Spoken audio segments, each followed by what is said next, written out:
Good morning दोस्तों। Techno शिक्षा आज आपके लिए क्लास 12th की हिस्ट्री का चैप्टर 2 का पार्ट 3 लेके आया है। इस चैप्टर का नाम है किंग्स, फार्मर्स एंड टाउन्स, जो कि अभी तक पिछले साल तक इसका नाम था राजा, किसान और नगर।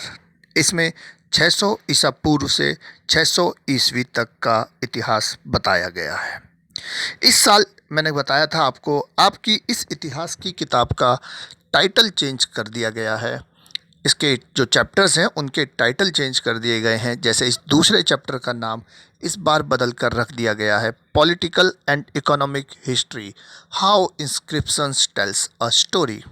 ठीक है, राजनीतिक और आर्थिक इतिहास, कैसे अभिलेख इसकी कहानी बयां करते हैं। तो सिर्फ टाइटल बदला है, मैंने आपको वही कहा। अगर आपके पास पुरानी बुक है तो आप बिल्कुल परेशान ना हो, आप उस किताब से पढ़ सकते हैं, बाकी सिलेबस सेम है। ठीक है, सभी चैप्टर्स के सिर्फ नाम बदले हैं। हिस्ट्री की 12th क्लास की किताब में नाम के अलावा और कोर्स आपका अभी तक नहीं बदला है। तो हम शुरू करते हैं इस चैप्टर में। इस चैप्टर में अभी तक 2 वीडियो में हम कुछ पढ़ चुके हैं। जैसे कि सबसे पहला टॉपिक था इसमें प्रिंसेप एंड पियादसी, हमने पढ़ा था। फिर इसके बाद दूसरा टॉपिक था द अर्लीस्ट स्टेट। इसमें हमने जो 16 महाजनपद के बारे में पढ़ा था और उनमें जो सबसे प्रथम बताता है मगध क्यों था, वो सब हमने पिछले फर्स्ट वाले पार्ट में पढ़ा था। फिर हमने पढ़ा था एन अर्ली एम्पायर, एक आरंभिक साम्राज्य, जो पिछले वीडियो में हमने पढ़ा। इसमें मौर्य वंश के बारे में जानकारी प्राप्त की थी। इस साम्राज्य का प्रशासन कैसा था ये हमने देखा था, और मौर्य साम्राज्य कितना महत्वपूर्ण था ये भी हमने देखा था। इसके बाद जो हमने पिछले क्लास में एक टॉपिक और किया था, न्यू नोशंस ऑफ किंगशिप, राजधर्म के नवीन सिद्धांत। इसमें हमने दक्षिण के जो राजा और सरदार सरदारी वगैरह उसके बारे में आपको बताया था। और दैविक राजा, मैंने कहा था दैविक राजाओं के बारे में आपको बताया था। ठीक है, कि वो अपने आप को कैसे देवतुल्य प्रस्तुत करते हैं। आज जो हम शुरू करेंगे, आपका टॉपिक है ए चेंजिंग कंट्री साइड, बदलता हुआ देहात। इसके अंदर हम पहले जनता में राजा की क्या छवि थी, ठीक है, पॉपुलर परसेप्शंस ऑफ किंग्स। फिर हमने कहा स्ट्रेटजीज फॉर इंक्रीजिंग प्रोडक्शन, यानी उपज बढ़ाने के तरीके, इनके बारे में हम पढ़ेंगे। इसके बाद हम देखेंगे डिफरेंसेस इन रूरल सोसाइटीज़, यानी ग्रामीण समाज में जो विभिन्नताएं हैं। और इसमें जो एक और चीज़ हम देखेंगे, भूमिदान और नए संभ्रांत ग्रामीण, जो लैंड ग्रांट्स दिए जाते थे और जो न्यू रूरल एलाइट्स बने थे, उनके बारे में हम पढ़ेंगे। ठीक है, इसके बाद जो बचेंगे आपके टॉपिक्स जो हम अगले वीडियो में कवर करेंगे, टाउन्स एंड ट्रेड्स, इसमें न्यू सिटीज़ पढ़ेंगे, अर्बन पॉपुलेशन पढ़ेंगे और ट्रेड के बारे में पढ़ेंगे, और क्वाइंस एंड किंग्स। और हम पढ़ेंगे इसमें अभिलेखों का अर्थ कैसे निकाला जाता है। जैसे हम पढ़ेंगे ब्रह्म लिपि का अध्ययन, खरोष्ठी लिपि को कैसे पढ़ा गया, अभिलेखों से प्राप्त ऐतिहासिक साक्ष्य से। और इसका जो इस चैप्टर का लास्ट टॉपिक होगा वो है लिमिटेशंस ऑफ इंस्क्रिप्शंस एविडेंस, उनकी जो सीमा है, लिमिटेशंस है, उसके बारे में। ठीक है, ये पूरा सेकंड चैप्टर का आपका मैंने टाइटल इसमें लिखे हुए थे, इसके सारे टॉपिक्स लिखे थे, हेडिंग्स लिखी थी। ठीक है, इन सबको आप ध्यान से देखेंगे। आइए अब आज का हम जो चैप्टर है इसको शुरू करते हैं। इसमें हम पढ़ते हैं बदलता हुआ देहात, कैसे उसमें परिवर्तन आ रहे थे। कहता है जनता में राजा की छवि। ठीक है, क्या परसेप्शंस थे राजा के, इसके बारे में ये कहता है जनता राजा के बारे में क्या सोचती थी, इसके अधिक साक्ष्य प्राप्त नहीं हुए हैं, ज़्यादा हमें एविडेंस नहीं मिल पाए हैं, क्योंकि जो भी अभिलेख लिखे जाते थे वो सब राजा के बारे में लिखे जाते थे। आम जनता के बारे में ज़्यादा जो हमें एविडेंस है वो नहीं मिल पाते हैं। तो कहता है इसीलिए इतिहासकारों ने जातक और पंचतंत्र जैसी कहानियों की समीक्षा करी, उनको एग्जामिन किया और इसके बारे में पता लगाने का प्रयास किया है। ठीक है, क्योंकि हमें जो अभिलेख हैं और जो चीज़ें हैं उन सबसे तो हमें जानकारी नहीं मिल पा रही है, उनसे सिर्फ राजा के बारे में जानकारी मिलती है। आम प्रजा, आम जनता, उसका रहन सहन, उनकी राजा की क्या छवि, राजा के बारे में वो क्या सोच रहे हैं, इस सारी जानकारी हमें इनसे नहीं मिल पाती थी। तो इसके लिए इतिहासकार किस तरफ गए, जो कहानियाँ चलती थी, जैसे जातक कथा है, पंचतंत्र की कहानियाँ। ठीक है, ये देखिए ये अभिलेख होते थे, अभिलेख राजा लिखवाते थे अपनी प्रशंसा में, जैसे मैंने आपको प्रयाग प्रशस्ति के बारे में बताया। ठीक है ना, हाँ जी। अब ये देखिए पंचतंत्र की कहानियाँ, पंडित विष्णु शर्मा द्वारा पंचतंत्र की कहानियाँ लिखी गई हैं, जो मॉरलिटी के लिए होती हैं। आपने बचपन में पढ़ी होंगी बहुत सारी कहानियाँ, जैसे एक ये खरगोश और शेर वाली कहानी। ठीक है, कुएं में परछाई देखने वाली आपने पढ़ी सुनी है। ठीक है, ये देखो दुष्ट सर्प और कौआ। ऐसी बहुत सारी मनोरंजक और प्रेरक, साथ में ये हमारे को प्रेरणा देती है, नैतिक शिक्षा देती है ये कहानियाँ। ठीक है, पंचतंत्र की कहानियाँ किसने लिखी थी? विष्णु शर्मा, पंडित विष्णु शर्मा का नाम आप याद रखेंगे। चाणक्य का नाम विष्णु गुप्त था, ठीक है ना, ध्यान रहे। हाँ जी, अब हम पढ़ते हैं जातक कथाएं। मैंने कहा जातक कथाएं और पंचतंत्र, इनसे हमने हिसाब लगाया कि उस समय राजा के बारे में जनता क्या सोचती रही होगी। जातक कथाएं जो थी, जो आपकी पहली सहस्त्राब्दी ईस्वी के मध्य में, सहस्त्राब्दी मतलब मिलीनियम, ठीक है ना, उसके मध्य में, यानी 10 से लेकर 500 साल की बात कर रहा है, में लिखी गई थी, मध्य में लिखी गई थी। और किस भाषा में लिखी गई थी? पाली।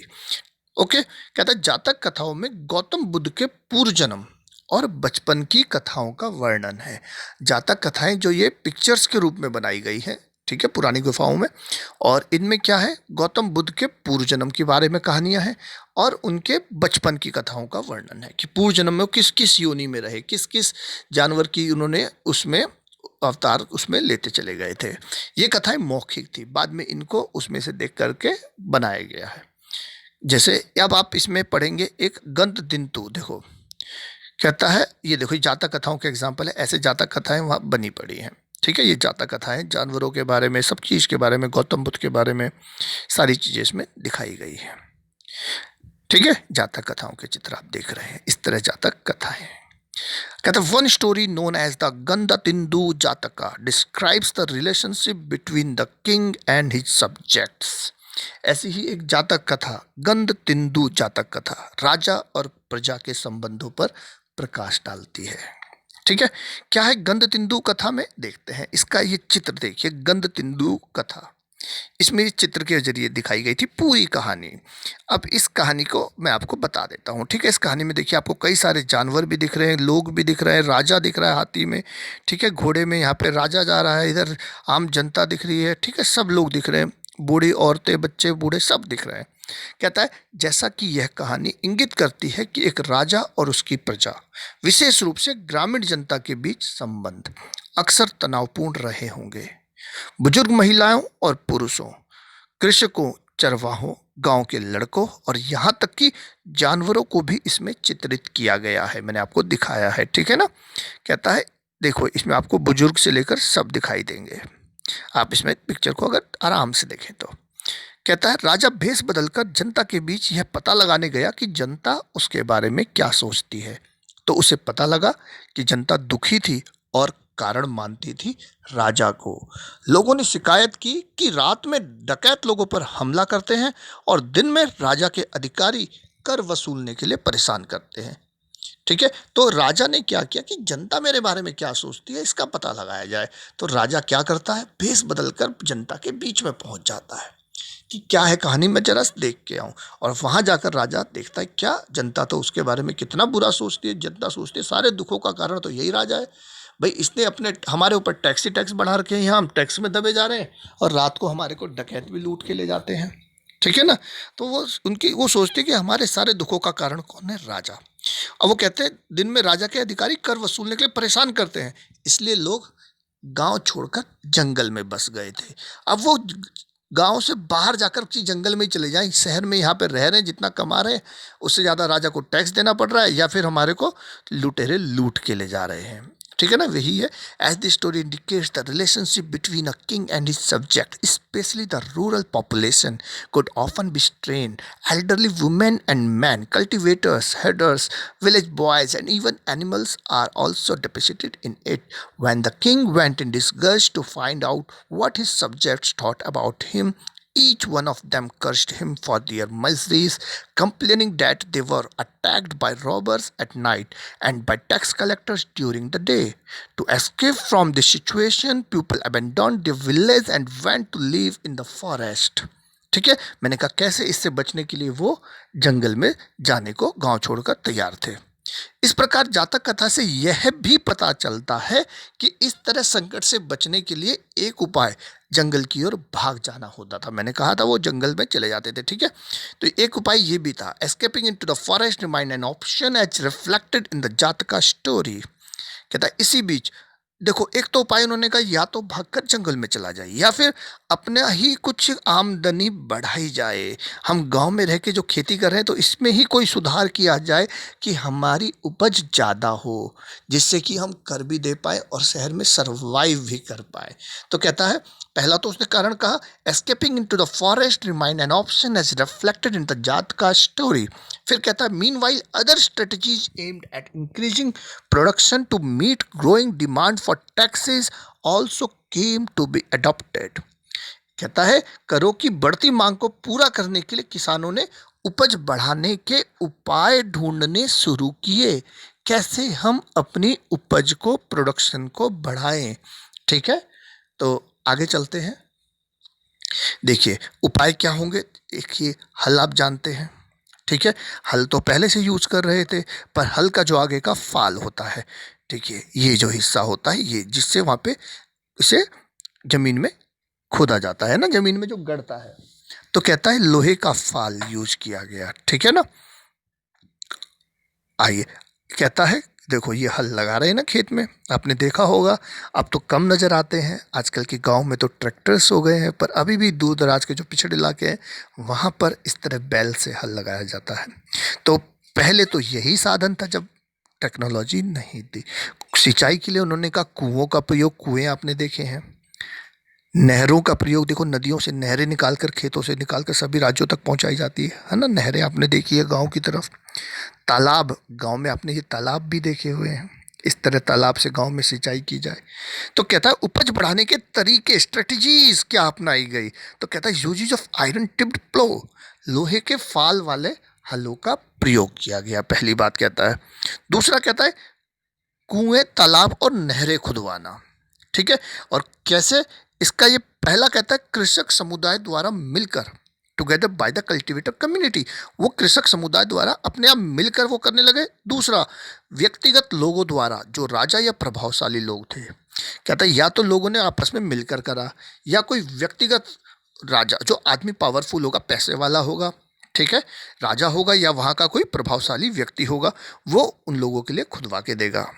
तो दो तरीके से मैंने कहा, या तो वो समुदाय खुद करे या व्यक्तिगत लोगों द्वारा, जो राजा या प्रभावशाली लोग थे, by individual people who were king और powerful man such as the Shaka rulers Rudradaman mentioned repairing the Sudarshan lake at his own expense in a Girnar inscription written in Sanskrit in the 2nd century.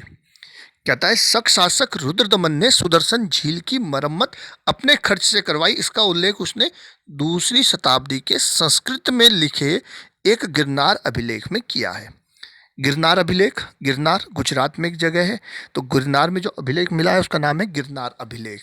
तो 2री शताब्दी में जो गिरनार अभिलेख लिखा गया है उसमें उसने बताया, जो शक राजा रुद्रदमन था, शक मैंने आपको क्षेत्र बताया था गुजरात की तरफ, पिछले वाले वीडियो में मैंने दिखाया भी था शक का एरिया। तो कहता है शक शासक रुद्रदमन ने सुदर्शन झील की मरम्मत अपनी जेब से करवाई, इसका उसने वर्णन किया है गिरनार अभिलेख में।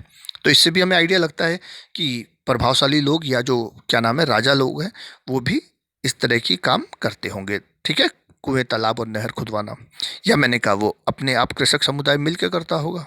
2 पॉइंट हो गए, कृषि उपज बढ़ाने के तरीके की बात कर रहा हूँ मैं, अभी हमने 2 पॉइंट पढ़े हैं। ठीक है, ये देखिए सुदर्शन झील का चित्र आपको दिखाया गया है, बड़ी ही सुंदर झील है। ये आर्टिफिशियल झील है, मैन मेड है मैंने कहा। ठीक है, इसकी मरम्मत करवाई थी रुद्रदमन ने। वैसे ये जो सुदर्शन झील है, देखो सुदर्शन झील का अर्थ है सुंदर पानी की झील। ठीक है, सौराष्ट्र में गिरनार नामक पहाड़ी के मध्य सुदर्शन झील स्थित है। इस झील का निर्माण मौर्य वंश के संस्थापक कौन थे, इसी पाठ में हमने पढ़ा था। ठीक है, फर्स्ट वीडियो में ही, चंद्रगुप्त मौर्य के आदेश से। वहाँ जो गिरनार का गवर्नर था, राज्यपाल पुष्यगुप्त वैश्य, उसने सुदर्शन झील का निर्माण करवाया था। बाद में ये झील बंद हो गई थी, खराब हो गई थी, तो उसकी रिपेयरिंग, मरम्मत करवाने का काम किया था आपके रुद्रदामन ने, जो शक राजा थे। ओके, देखिए गिरनार कहाँ है आप इसमें देख सकते हैं। आपको गिरनार की लोकेशन देखनी होगी मैप में। ठीक है, मैप आपको पता होना चाहिए। जब मैंने गुजरात बोला है तो आप सीधा गुजरात जाएंगे और गिरनार देख लेंगे। ठीक है, गिरनार। ओके, कोई तकलीफ, समझ आ रहा है? वेरी गुड, चलें आगे। यस माय डियर, आगे चलते हैं। दो तरीके मैंने अभी तक बताए उपज बढ़ाने के, एक तो लोहे के फाल वाला हल, दूसरा मैंने कहा कुएं, तालाब और नहरें।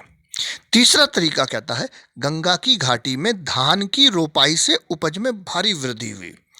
गंगा की घाटी का एरिया, पानी अच्छा है तो जमीन भी फर्टाइल है, उपजाऊ है, तो यहाँ पे क्या किया गया, धान की रोपाई। रोपाई क्या होता है, ट्रांसप्लांटेशन। देखो धान को रोपा जाता है, बाकी फसलों में नहीं होता, पर धान की फसल की रोपाई होती है। रोपाई जानते हैं आप लोग, ठीक है। कहता है धान की रोपाई उन क्षेत्रों में की जाती है जहां पानी बहुतायत मात्रा में होता है। इसमें पहले धान के बीज अंकुरित करके पानी से भरे खेतों में पौधों की रोपाई की जाती है। देखिए आप इस चित्र को देख सकते हैं, आप में से कुछ लोग जो गांव में रहते होंगे या गांव जाते होंगे वो इस तरह की खेतों में कभी गए होंगे, तो उनको इजीली समझ आ जाएगा। ठीक है, धान को पहले पानी से भरे तालाब में ऐसे उगाया जाता है, फिर उसमें से छांट छांट के ऐसे निकाला जाता है। इसे ट्रांसप्लांटेशन कहते हैं, रोपना। धान की रोपाई की जाती है, ट्रांसप्लांट, एक जगह पहले बोया जाता है, बाद में निकाल के दूसरी जगह लगाया जाता है। समझ में आया ना। तो ये इसके लिए पानी हमें ज़्यादा चाहिए होता है। तो गंगा की घाटी में मैंने कहा धान की रोपाई की गई, जिससे फसल में उपज में वृद्धि हुई, ज़्यादा हमारे को उपज हुई। ठीक है, तो कहता है transplantation is used for paddy cultivation in areas where water is plentiful. Here seeds are first broadcast. When the sapling have grown, they are transplanted in water-lodged fields. This ensure a higher ratio of survival of saplings and higher yields. ठीक है, धान की रोपाई उन क्षेत्रों में की जाती है जहां पानी बहुतायत मात्रा में होता है। इसमें पहले धान के बीज अंकुरित करके पानी से भरे खेत में पौधों की रोपाई की जाती है। पहले तो कहीं और बीज आप अंकुरित करेंगे, फिर कहाँ पे रोप देंगे उनको, उनकी रोपाई करते हैं पानी से भरे हुए खेतों में। लगा रहे हैं ना, ये पानी से भरे हुए खेतों में यहाँ पे लगाया जा रहा है, देखो इनको, वेरी गुड। क्योंकि ज़्यादा मात्रा में पौधे बच जाती है, इससे धान की उपज बढ़ जाती है। समझ आया? ओके, तो मैंने कहा तीसरा तरीका था गंगा की घाटी में धान की रोपाई से उपज में भारी वृद्धि। अब चौथा तरीका कहता है उपमहाद्वीप के पूर्वोत्तर और पर्वतीय क्षेत्रों में खेती के लिए कुदाल का प्रयोग। ठीक है, तो जो पूर्वोत्तर और पर्वतीय क्षेत्र, यहाँ की मिट्टी हार्ड होती है, चट्टानी मिट्टी होती है, बीच बीच में चट्टानी, और ठीक है सॉफ्ट तो होती नहीं है, तो यहाँ पर खेती में क्या प्रयोग करते हैं, कुदाल। ओके, हो कहते हैं इंग्लिश में, हो आपने देखा होगा, जो गांव जाते होंगे खेती से जुड़े इंस्ट्रूमेंट देखे होंगे, ये होती है आपकी कुदाल। देखिए इस तरह, ओके, तो इससे जमीन को उसमें किया जाता है खेती के लिए तैयार। कुदाल का प्रयोग कहाँ करते हैं, मैंने कहा ये करते हैं आपका पूर्वोत्तर भारत, जो उपमहाद्वीप का पूर्वोत्तर, यानी पूर्वोत्तर बोले तो क्या, नॉर्थ ईस्ट, और जो पर्वतीय क्षेत्र है, माउंटेन वाले हमारे एरियाज है, जैसे आपका हिमाचल प्रदेश, उत्तराखंड, कश्मीर, ठीक है ना, जो भी पर्वतीय एरिया है। पूर्वोत्तर किसको कहते हैं हम, पूर्वोत्तर हमारा है किधर, अरुणाचल प्रदेश, मिजोरम, मणिपुर, जानते हैं ना आपका नॉर्थ ईस्ट। हाँ जी, कहता है ये कुदाल का प्रयोग, इसका वर्णन हमें हर्षचरित में मिला हुआ है। हर्षचरित में भी इसके बारे में बताया गया है। ठीक है, हर्षचरित, हर्षचरित किसने लिखी थी, जानते हैं आप? हर्षचरित संस्कृत में लिखी गई है। मैंने कहा हर्षचरित, अ बायोग्राफी ऑफ हर्षवर्धन, हर्षवर्धन की जीवनी है हर्षचरित, रिटन इन संस्कृत। ठीक है, इट्स ऑथर बाणभट्ट। किसने लिखी है, बाणभट्ट ने। किस लैंग्वेज में लिखी है, संस्कृत में। कहाँ के शासक थे वो, कन्नौज के। और किसकी जीवनी है, हर्षवर्धन। देखिए एक एक नंबर के कितने सवाल बन सकते हैं, अगर आप सभी वीडियोस को ध्यान से देखें और अच्छी तरह समझें तो आपके किसी भी कोई भी सवाल आपका बाहर नहीं आएगा, चाहे वो 3 नंबर का हो, 8 नंबर का हो, 1 नंबर का हो, कोई भी सवाल आपका बाहर नहीं आएगा, आएगा इनके अंदर से ही। ठीक है ना। ऑथर कौन है, Banabhatta. Banabhatta is the court poet of Harshvardhan, Harshvardhan का राज्य कवि। कौन, बाणभट्ट। और बाणभट्ट ने लिखी है हर्षचरित। ठीक है, लेखक है बाणभट्ट, और हर्षचरित में जीवनी किसकी लिखी गई है, हर्षवर्धन की। ओके, मैंने कहा कुदाल का प्रयोग उन्होंने बताया, और मैंने कहा कुदाल कहाँ प्रयोग की जाती है, north east Bharat. North east कौन सा एरिया है, आप देख सकते हैं ये जो नॉर्थ ईस्ट, ठीक है ना। देखो आप जानते हैं ऊपर नॉर्थ, नीचे साउथ, इधर हमारा ईस्ट और इधर हमारा वेस्ट, दिशाएं जानते हैं। तो ये वाली दिशा कौन सी भी, नॉर्थ ईस्ट। तो ये जो हमारे स्टेट है नॉर्थ ईस्ट के स्टेट है। ठीक है, ये साउथ हमारा हो गया। तो कहता है नॉर्थ ईस्ट के जो स्टेट हैं वहाँ पर, और जो हमारे माउंटेन वाले स्टेट है उत्तराखंड, हिमाचल प्रदेश, ठीक है ना, इस तरह यहाँ मध्य प्रदेश वगैरह भी कुछ पठारी और पर्वतीय इलाके हैं, तो वहाँ पर भी किसका प्रयोग किया जाना था? मैंने कहा कुदाल का। ओके, अब 4 टाइप हमने पढ़े। उपज बढ़ाने का पहला मैंने कहा लोहे के फाल वाले हल का प्रयोग। दूसरा मैंने कहा कुएं, तालाब और नहरें। तीसरा क्या बताया था मैंने? तीसरा मैंने कहा था आपका धान की रोपाई, ठीक है। और चौथा मैंने कहा था कुदाल का प्रयोग कहाँ? पर्वतीय क्षेत्रों में। ओके, अब 5वां पॉइंट ये कहता है पंजाब और राजस्थान जैसे अर्धशुष्क जमीन वाले क्षेत्रों में लोहे के फाल वाले हल का प्रयोग 20वीं सदी में ही शुरू हो गया था, ठीक है। वहाँ 20वीं सदी में शुरू हुआ। देखिए यहाँ पर अब जाके शुरू हुआ क्योंकि यहाँ की ज़मीन अर्धशुष्क थी, ठीक है। पंजाब और राजस्थान, मैंने कहा यहाँ पर 20वीं सदी में जाके लोहे के फाल वाले हल का प्रयोग हुआ। आइए, कहता है ग्रामीण समाज में विभिन्नताएं। अब जो अगला टॉपिक आता है वो है डिफरेंसेस इन रूरल सोसाइटी। कहता है यद्यपि खेती की इन नई तकनीक से उपज तो बढ़ी, लेकिन इसके लाभ समान नहीं थे, ठीक है। While these technologies often led to an increase in production, the benefits were very uneven. सभी को समान रूप से लाभ नहीं हुआ, ठीक है। तो इससे क्या हुआ? खेती से जुड़े लोगों में उत्तरोत्तर भेद बढ़ता जा रहा था, ठीक है। इनमें डिफरेंस बढ़ रहा था। There was a growing distinction among the people associated with farming. कहता है बौद्ध कथाओं में भी बताया है कि भूमिहीन खेतीहर श्रमिकों, छोटे किसानों और बड़े बड़े जमींदारों, इन सब का वर्णन मिलता है। तो हमें क्या पता चलता है? जब बौद्ध कथाओं में भूमिहीन खेतीहर श्रमिकों के बारे में बताया गया है, ठीक है, जो लैंडलेस एग्रीकल्चरल लेबरर होती है, स्मॉल फार्मर्स और लार्ज लैंड होल्डर्स की, बड़े वाले जमींदार भी हैं, छोटे वाले जिनके पास ज़मीन नहीं है ऐसे मजदूर भी हैं, छोटे छोटे किसान भी हैं, यानी हर वर्ग उत्पन्न हो गया है। यानी कि कुछ बहुत गरीब, कुछ गरीब और कुछ ज़्यादा अमीर, ठीक है।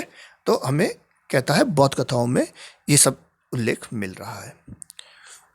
इसमें ये कहता है गृहपति। अब एक वर्ड है इसमें गृहपति। गृह मतलब घर और पति मतलब मालिक, मुखिया एक तरह से। तो घर का जो मुखिया हुआ। तो पाली भाषा में इस शब्द का प्रयोग छोटे किसानों और जमींदारों के लिए किया जाता था। जो गृहपति शब्द है इसका प्रयोग पाली भाषा में छोटे किसानों और जमींदारों के लिए किया जाता था। बड़े बड़े जमींदार और ग्राम प्रधान शक्तिशाली माने जाते थे, जो प्रायः किसानों पर नियंत्रण रखते थे। जो बड़े बड़े जमींदार हैं और गांव के प्रधान हैं, प्रधान कौन होते थे?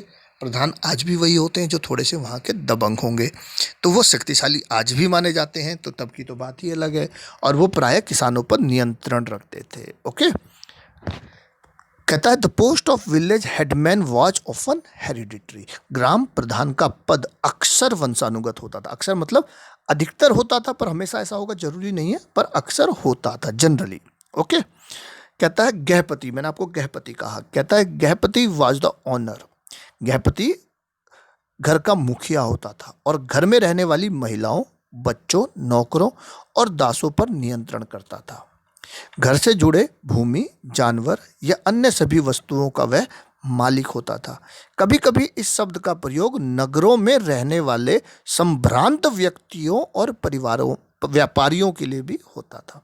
कभी कभी इसका यूज जो करते थे, जो नगर में रहने वाले एलीट जो वर्ग है, संभ्रांत जो व्यक्ति हैं और जो व्यापारी है, उनके लिए भी किया गया है, ठीक है। तो कितनी जगह तो कई इसका नाम का जो प्रयोग किया गया, बहुत सारी चीज़ों के लिए किया गया है। ओके, चलिए आगे देखते हैं। आरंभिक तमिल संगम साहित्य में भी गांव में रहने वाले विभिन्न वर्गों के लोगों का उल्लेख है। तो तमिल संगम साहित्य में भी बताया, संगम के बारे में भी हमने पीछे पढ़ा है, संगम काल, ठीक है। ओके, दक्षिण भारत जब हम पढ़ रहे थे पिछली क्लास में, नहीं देखा हो तो पिछले 1 और 2 वीडियो जरूर देखें, तब आप तीसरा वीडियो करें तो ज़्यादा जरूरी है, ठीक है। कुछ बच्चे जिन्होंने 1 और 2 वीडियो ना देखा हो तो पहले वो 1 और 2 वीडियो देखें, फिर तीसरे वीडियो को देखें, आप पूरे चैप्टर को कंप्लीट करेंगे। कहता है आरंभिक तमिल संगम साहित्यों में भी गांव में रहने वाले विभिन्न वर्गों के लोगों का उल्लेख है, जैसे वेल्लालार, कौन? बड़े किसान। उलवर, हलवाहा। हलवाहा कौन? जो हल चलाने के लिए आप एक लेबर रखते हैं ना, हलवाहा कहते हैं। आज भी आपने देखा होगा गांव में लोग एक हल के लिए बुलाते हैं एक मजदूर को कि भैया हमारे खेत में हल लगा, आपको इतना ज़मीन का जो प्रॉफिट होगा, जो भी उसमें से खेती होगी, फसल होगी, आप इतना भाग ले जाना, 1/3 या आधा या 1/5 जितना भी आप उससे फिक्स करते। तो हलवाहा कौन होता था, उसको कहते थे उलवर। अनिमई कहते थे दास को, ठीक है ना, अनिमई कहते थे दास को, यानी कि स्लेव, जो गुलाम होता था। अब इसमें है land grants and new rural elites, भूमिदान और नए संभ्रांत ग्रामीण। भूमिदान, ठीक है, भूमि जो दान में दी जाती थी, ग्रांट्स में दी जाती थी, और जो नए एलिट बन गए थे गांव में।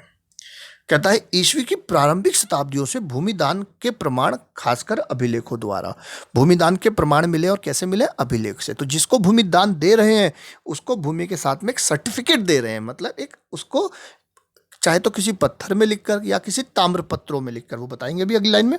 तो एक सर्टिफिकेट दे रहे हैं वो अभिलेख में कि ये जमीन आपको दान में दी जा रही है, इस जमीन के ऊपर आपको टैक्स में छूट मिलेगी, ये सब चीजें उसमें फिक्स लिखी दी जाती थी। ठीक है, आप आगे पढ़ेंगे, देखो। कहता है भूमिदान अभिलेख पत्थरों या ताम्र पत्रों पर खुदे हुए और प्रमाण के तौर पर भूमिदान लेने वाले को दिए जाते थे। क्या कहा इसने?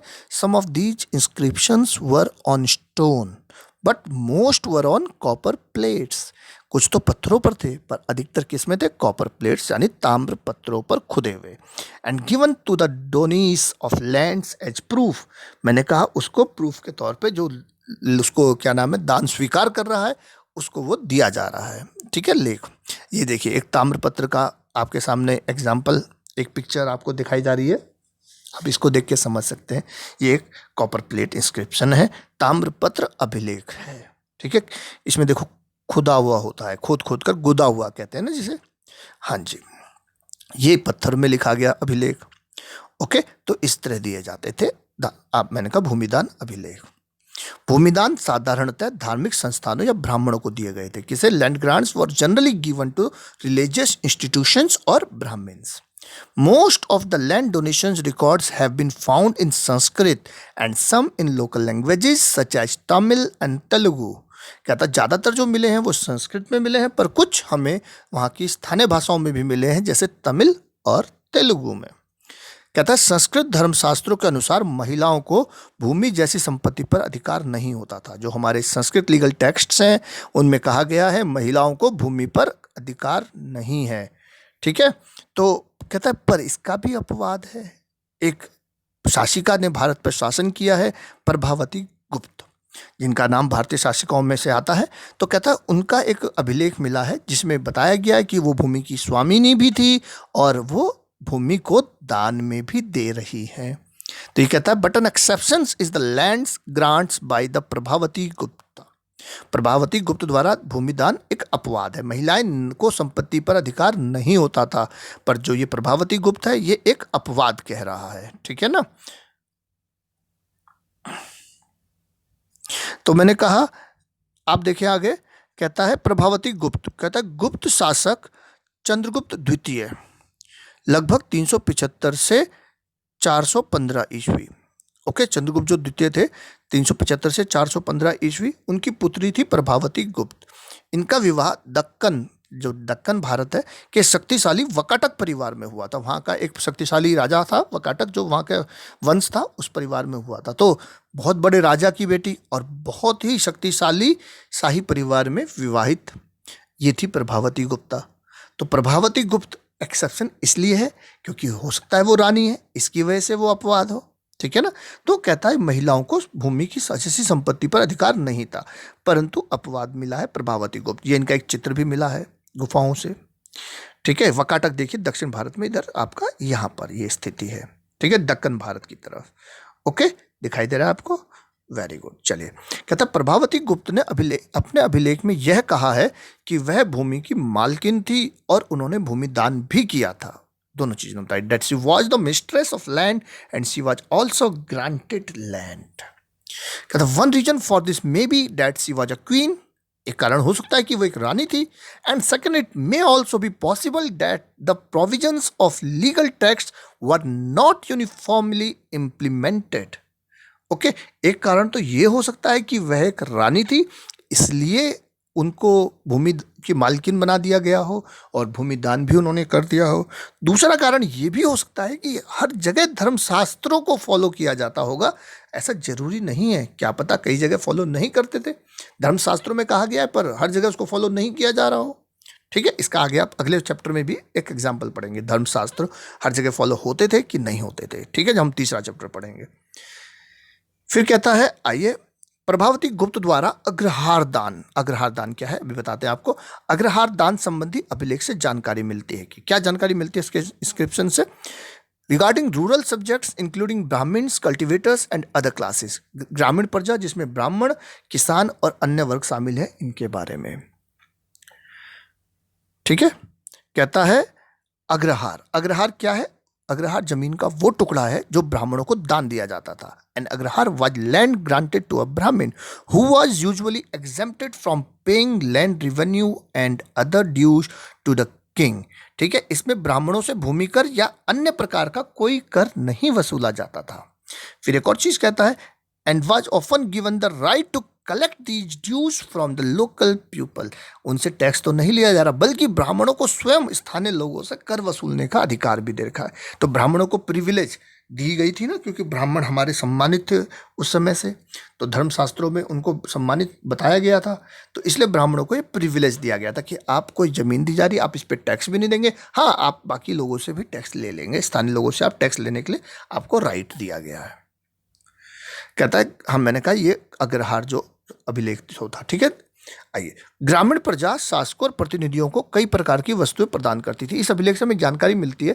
इस अभिलेख में जब आप पढ़ेंगे तो पूरा इसमें लिखा हुआ है कि इनको ये चीज़ की छूट है, तो यानी बाकियों को छूट नहीं थी। कहता है ग्रामीण प्रजा शासकों और उनके प्रतिनिधियों को कई प्रकार की वस्तुएं प्रदान करती थी, जैसे कहता है घास, ठीक है, आसन में प्रयोग होने वाले जानवरों की खाल, जिन जानवरों की खाल का प्रयोग करते थे ना आसन लगाने के लिए, अपना सीट बनाने के लिए, बैठने के लिए।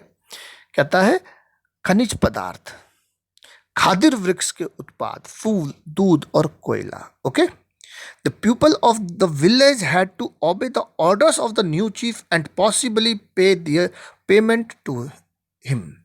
कहता है गांव के लोग को नए प्रधान की आज्ञा का पालन करना पड़ता था। जो भी नया प्रधान बनेगा उसकी आज्ञा माननी पड़ेगी, एंड संभावित था उसे भुगतान भी देना पड़ता था। ओके, चलिए आगे देखते हैं। भूमिदान अभिलेख, लैंड ग्रांट्स इंस्क्रिप्शंस, देश के कई हिस्सों से प्राप्त हुए हैं। अलग अलग क्षेत्रों में अलग अलग तरह की भूमि दान में दी गई है। ठीक है, जो भूमिदान अभिलेख है, पहला कहता है found in several parts of the country, different types of land were granted in different areas. अलग अलग क्षेत्रों में अलग अलग तरह की जमीन दान देने का हमें उल्लेख मिलता है। Sometimes small pieces and large areas were donated, कभी कभी तो छोटे छोटे टुकड़े, कहीं कहीं पर बहुत बड़े बड़े क्षेत्र दान में दे दिए गए। ओके, आगे देखते हैं।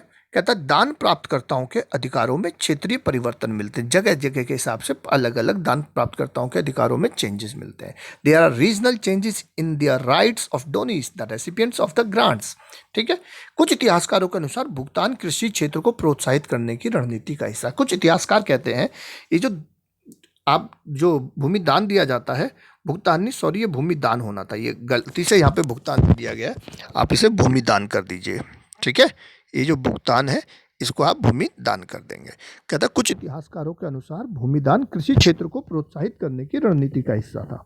According to some historians, land grants is part of the strategy to encourage the agricultural sector की। भूमि दान से उनकी जो क्या नाम है, जैसे हमने कहा ये पूरा एरिया दे दिया जंगल का, अब वो एरिया दे दिया तो वो उस एरिया को क्या करेगा, जिसको मिला है उसको साफ करेगा, खेती करेगा, तो उससे क्या होगा, रेवेन्यू बढ़ेगा, खेती करेगा तो।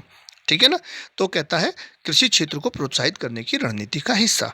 और कुछ कहता है इसे दुर्बल होते शासकों द्वारा समर्थन जुटाने का प्रयास बताते हैं कि कुछ राजा जो दुर्बल हो रहे थे वो अपना समर्थन जुटाने के लिए एक एफर्ट करते थे कि इस तरह वो देंगे भूमिदान तो उनके समर्थक बढ़ेंगे और उनकी ताकत बढ़ जाएगी। ठीक है, कहता है according to some the rulers wanted to present themself as human beings of excellent stature. कुछ कहते हैं कि शासक स्वयं को उत्कृष्ट स्तर के मानव के रूप में, मतलब सुपरमैन दिखाना चाहते थे कि मैं तो बहुत ही अच्छा आदमी हूँ। अपने आप को, मैंने कहा था जैसे देवताओं की तरह पेश करते थे ना, तो कहता है अपने आप को उत्कृष्ट स्तर के मानव के रूप में प्रस्तुत करना चाहते थे। इस प्रकार इतिहासकारों में भूमिदान के प्रभाव को लेकर विवाद की स्थिति मिलती है। कहता है thus there is a dispute among historians regarding the impact of land grants।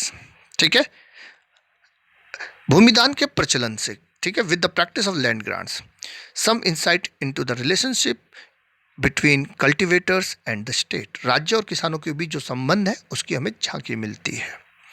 कुछ लोग ऐसे भी थे जिन पर अधिकारियों या सामंतों का नियंत्रण नहीं था।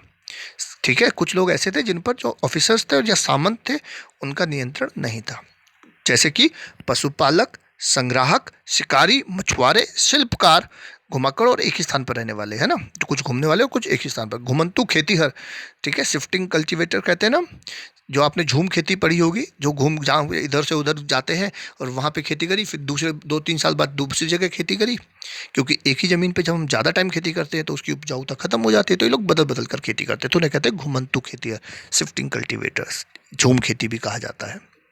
ठीक है, तो इन लोगों पर इनका नियंत्रण नहीं था। ओके, आज का वीडियो हमारा यहीं समाप्त होता है। इसमें अब हमारा एक पार्ट और बचा है, चौथे पार्ट में हम इस पूरे चैप्टर को कंप्लीट कर देंगे। ठीक है, तो मैं फिर कहूँगा, अगर आप नए हैं, पहली बार आए हैं, आपने इस चैनल को अभी तक सब्सक्राइब नहीं किया है, तो प्लीज़ इसे सब्सक्राइब करें, और कुछ पूछना हो तो आप कमेंट कर सकते हैं। वीडियो पसंद आया हो तो प्लीज़ लाइक करें। ठीक है, आज के लिए इतना ही। नमस्कार।